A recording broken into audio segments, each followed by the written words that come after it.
come, let us adore Him.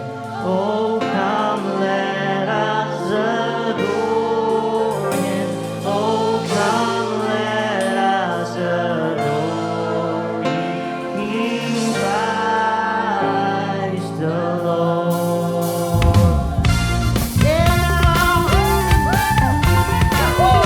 Everybody clap your hands, sing it. Yeah. Oh come, all ye faithful, joyful and triumphant. Oh come ye to Bethlehem. Come and behold Him, born the King of angels. Oh, come, let us adore Him. Oh, come, let us adore Him. Oh, come, let us adore Him, Christ the Lord. Sing it. Woo! Come on, Ecclesia.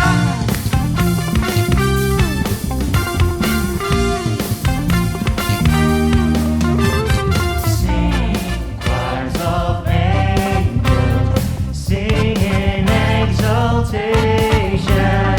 Sing, all ye citizens of heaven above. Glory to God, glory in the highest. Oh, come, let us adore Him. Oh, come, let us adore Him. Oh, come, let us adore Him, Christ the Lord. Yeah!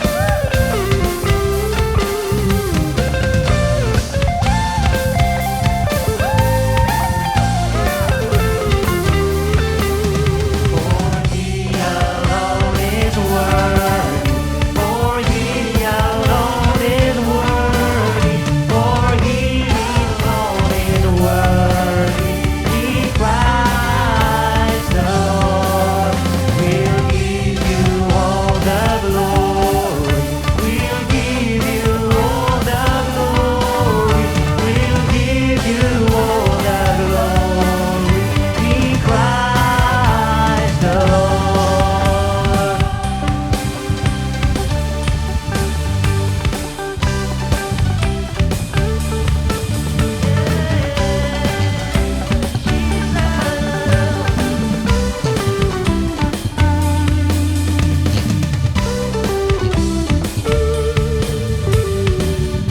Come and adore Him, come and adore Him, come and adore Him, for He is worthy.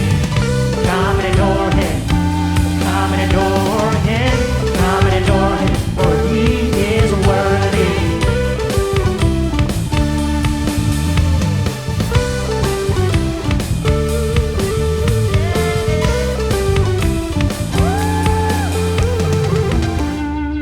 Yeah!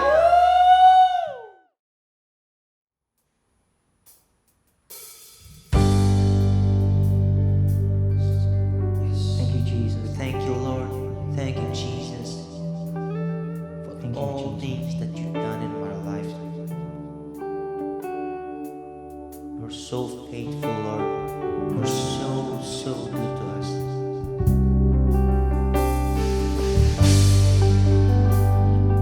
And I declare it today that You are my champion, are my Lord. champion. You never lost a battle. You never lost a battle, Jesus. Yes, it's who you are, Lord.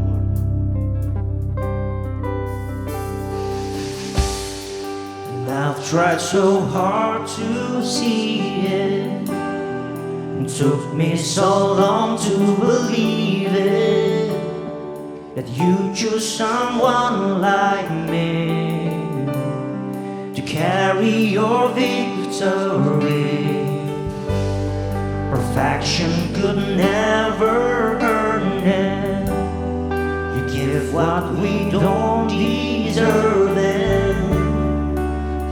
take the broken things and raise them to glory. You are my champion. Giants fall when you stand undefeated. Every battle you won. I am who you say I am. You crown me with confidence. I am seated in the heavenly place, undefeated, with the one who has conquered it all.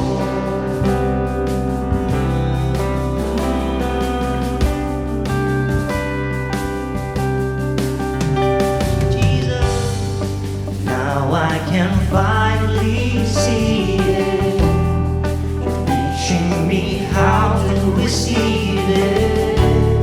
So let all this striving see, this is my victory.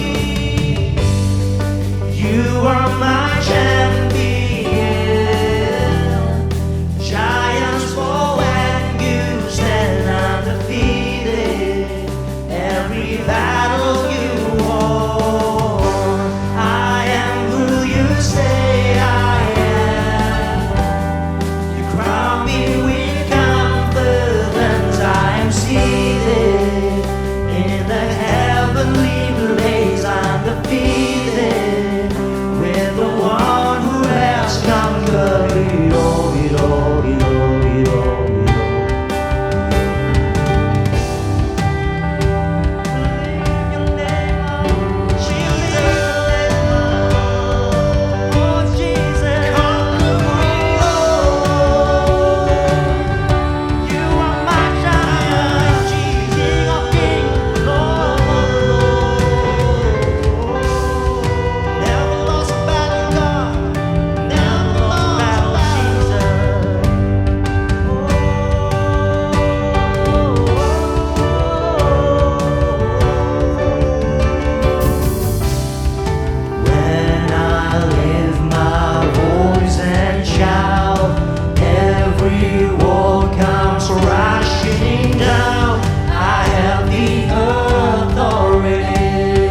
Saudara terkasih di dalam Tuhan, Gereja Baptis Immanuel Jakarta, dan juga saudara-saudara yang ada dimanapun berada saat ini, saya ucapkan selamat Natal, saudara.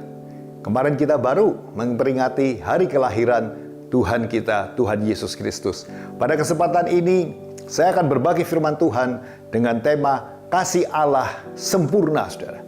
Nanti saya akan bercerita kenapa kasih Allah itu disebut sempurna, saudara. Tapi sebelumnya, saya ingin mengajak saudara untuk mengerti lebih dalam. Pada saat Allah menciptakan manusia, Adam dan Hawa, ditaruhlah dia di Taman Eden.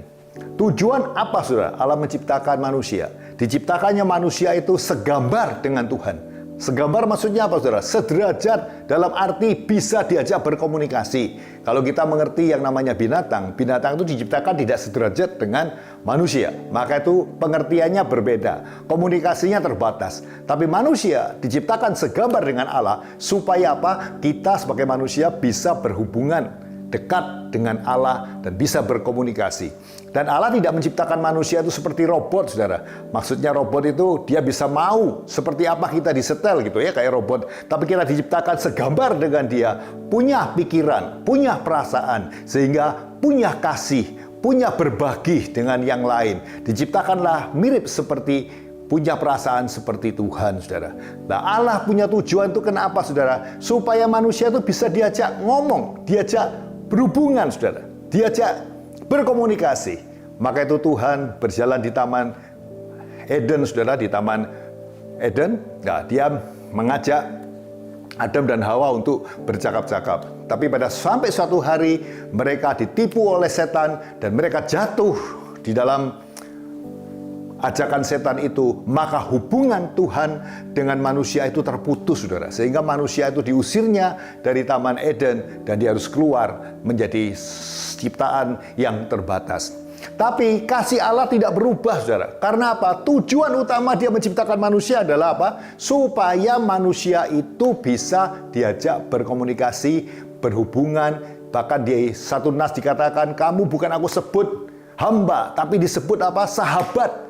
Bahkan disebut anak, supaya apa? Bisa berkomunikasi, saudara. Maka itu, kalau kita belajar, saudara, kita akan melihat Tuhan mengirimkan nabi-nabi, orang-orang khusus, saudara, untuk menjangkau, mengajak manusia yang berdosa itu bertobat dan berbalik dari dosanya, sehingga hubungannya dengan penciptanya bisa dipulihkan, saudara. Dan itu kerinduan Tuhan. Maka itu dia kirim dari Nabi Abraham, kirim Musa, dan seterusnya, saudara, sampai nabi-nabi yang lain. Sampai satu hari, saudara, itu tidak cukup. Karena apa? Dosa itu begitu mengikat. Bahkan setan itu, yaitu Lucifer, di saat dia menghujat Allah, dia dibuang di muka bumi ini, saudara. Maka itu dia punya kuasa di muka bumi ini. Dia mengajak ciptaan Tuhan supaya tidak balik kepada Tuhan, tapi diajak supaya semakin dalam terpisah dengan penciptanya. Dan setan itu punya tujuan cuma satu, saudara, menyakiti hati Tuhan, membuat Tuhan kecewa. Maka itu yang paling berharga di mata Tuhan, yaitu manusia, ditarik sama dia supaya terpisah dengan penciptanya. Itulah pekerjaan si Lucifer itu. Dan dia dibuang di muka bumi ini, sehingga dia diberi kuasa, saudara, di muka bumi ini. Kalau kita lihat, saudara, ya, kasih Allah yang besar itu mengirim nabi-nabi tidak cukup, saudara. Maka itu dia kirim anaknya sendiri, yaitu Tuhan Yesus Kristus, yang kemarin kita baru merayakan hari kelahirannya, saudara. Supaya apa? Dunia ini bisa diselamatkan. Dunia ini bisa diampuni melalui apa? Kelahirannya, melalui kematiannya, melalui kebangkitannya, supaya terjadi pemulihan hubungan antara manusia dengan Allah penciptanya, saudara. Ya, supaya apa? Manusia bisa melihat tentang kasih Allah, melihat wujud Allah, bisa mendengarkan suara Allah, bisa melihat mujizat Allah, bisa melihat hal-hal yang luar biasa daripada Allah dalam kehidupan mereka sehari-hari, saudara. Ya, kita lihat, saudara, bagaimana keselamatan yang Tuhan Yesus berikan itu. Tuhan memberikannya dengan apa? Sempurna, saudara. Sempurna. Seperti tadi saya beri judul, kasih Allah sempurna. Kenapa saya bilang sempurna? Karena waktu Tuhan memberikan keselamatan itu, benar-benar dia berikan dengan lepas, saudara. Tanpa dia mencari, di belakangnya apa? Berbeda dengan kuasa kegelapan. Kuasa kegelapan bisa memberi Anda kehebatan, memberi Anda kemuliaan di muka bumi ini ya, memberi Anda kekayaan, memberikan Anda kebahagiaan. Tapi sementara cuma di muka bumi ini. Dan itu saya beritahu, itu cuma sesaat saja. Karena apa? Dikatakan di Yohanes 10 ayat 10 mengatakan apa? Pencuri datang untuk mencuri, membunuh, dan membinasakan. Kuasa kegelapan itu biangnya tukang tipu, saudara. Dia tidak ada memberikan kepada saudara tanpa dia mau mengambil sesuatu yang lain.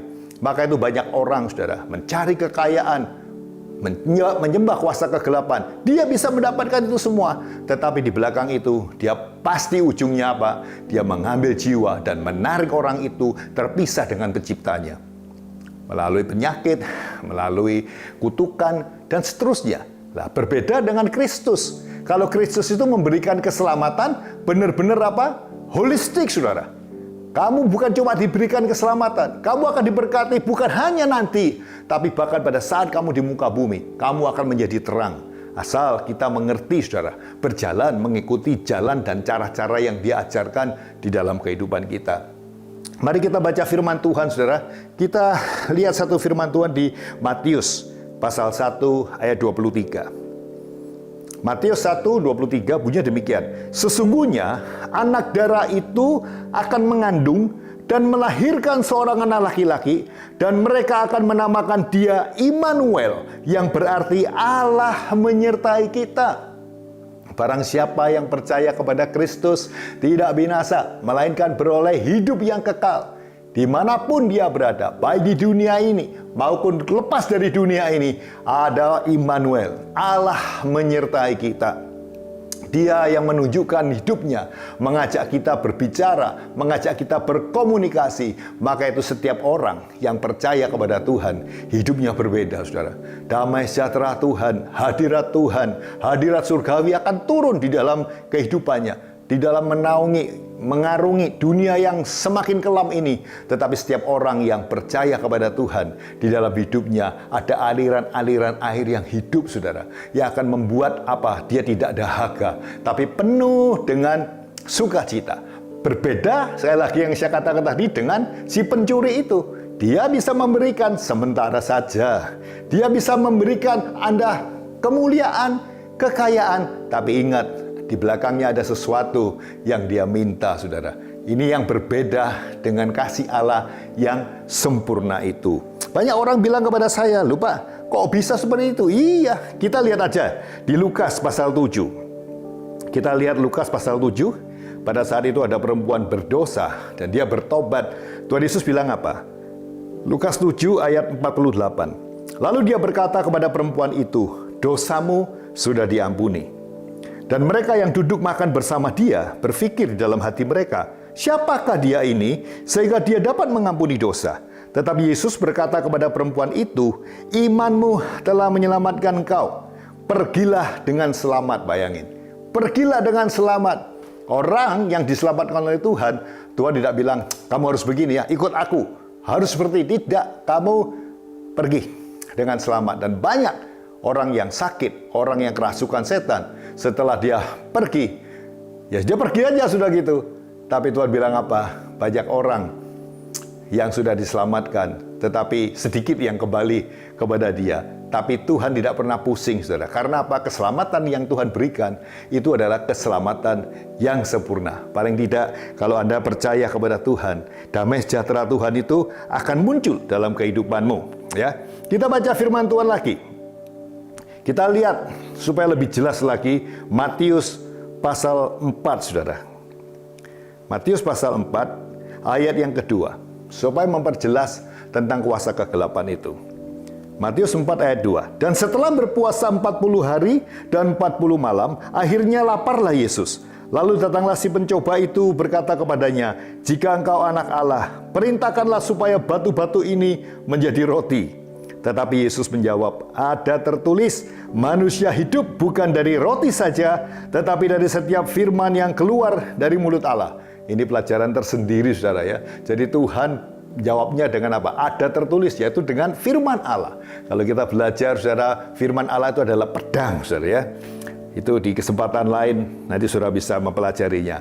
Kemudian di Matius pasal 4 ayat ke-5. Kemudian iblis membawanya ke kota suci dan menempatkan dia di bumbungan bait Allah. Ditaruh di tempat suci, ditaruh bumbungan bait Allah. Lalu berkata kepadanya, maksud pada Yesus, "Jika engkau anak Allah, jatuhkanlah dirimu ke bawah. Sebab ada tertulis mengenai engkau, Dia akan memerintahkan malaikat-malaikatnya dan mereka akan menatang engkau di atas tangannya, supaya kakimu jangan terantuk kepada batu."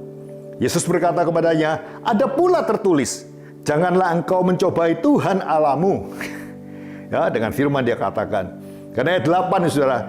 Dan iblis membawanya pula ke atas gunung yang sangat tinggi dan memperlihatkan kepadanya semua kerajaan dunia dengan kemegahannya. Dan berkata kepadanya, "Semuanya itu akan kuberikan kepadamu jika engkau menyembah aku." Kok setan bisa ngomong seperti ini? Karena memang dia berkuasa di posisi itu, saudara, di muka bumi ini. Maka itu waktu Tuhan Yesus mengusir setan dari orang yang kerasukan, setan selalu bilang apa? "Waktuku belum tiba," katanya.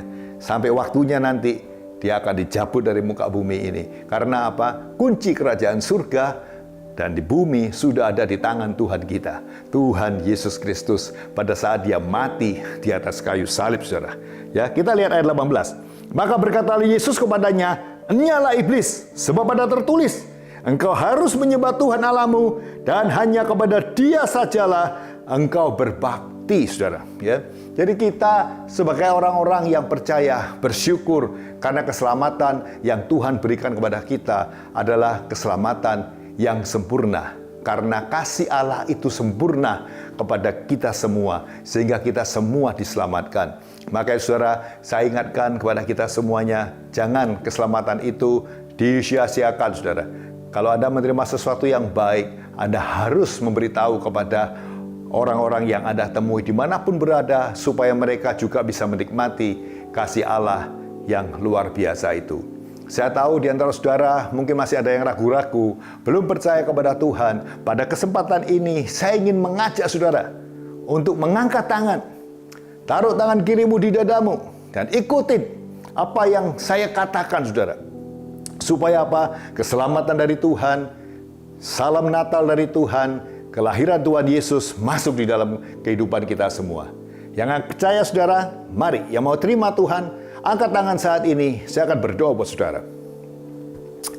Bapa di surga, Engkau Allah pencipta, terima kasih Engkau ingin membawa kami Tuhan, supaya bisa kembali berkomunikasi dengan Engkau.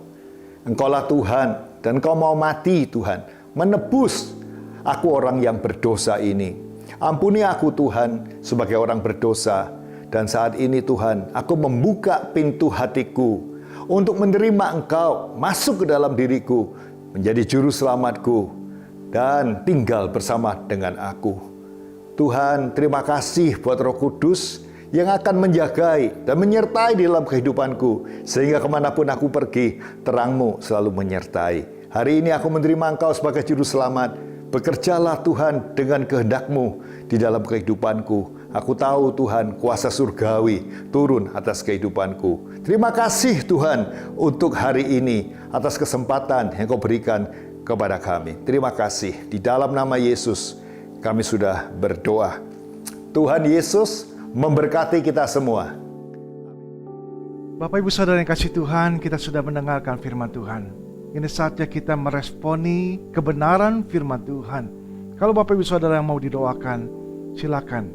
Kalau mau dikonseling, kalau sungguh-sungguh belum punya gereja, mau tertanam di gereja kita, menjadi anggota gereja kita dan dibina, mari, ada barcode di bawah ini yang akan bisa Bapak Ibu Saudara untuk scan dan bersama-sama, boleh bersama-sama mengambil keputusan. Tuhan memanggilmu, Tuhan mau menolong, dan Tuhan mau memberikan yang terbaik, solusi dari Tuhan. Datang kepada Dia sekarang juga, dan Tuhan akan melawat Bapak Ibu Saudara yang kasih Tuhan dalam kehidupan, permasalahan apapun, dan bahkan mau bertumbuh mengenal Tuhan lebih dalam, bahkan mau dibaptis dan menjadi murid Tuhan. Silakan, Tuhan memanggilmu.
Kita berada di penghujung ibadah kita, Bapak Ibu Saudara yang kasih Tuhan.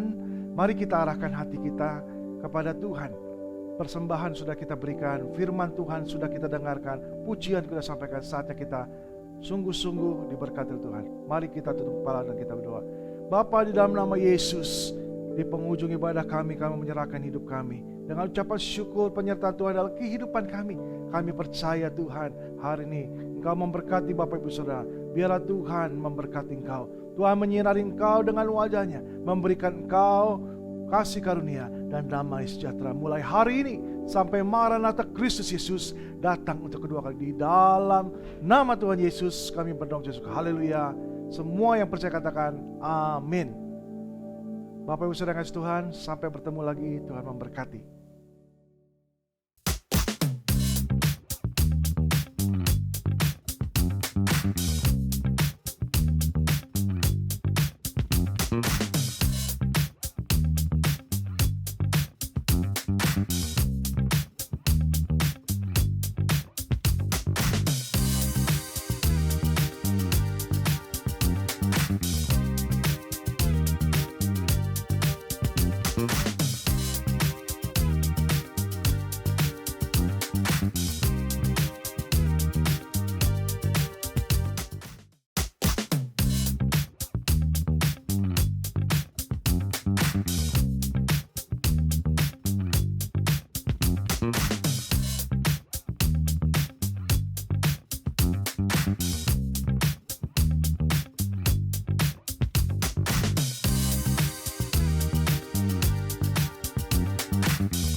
Thank you.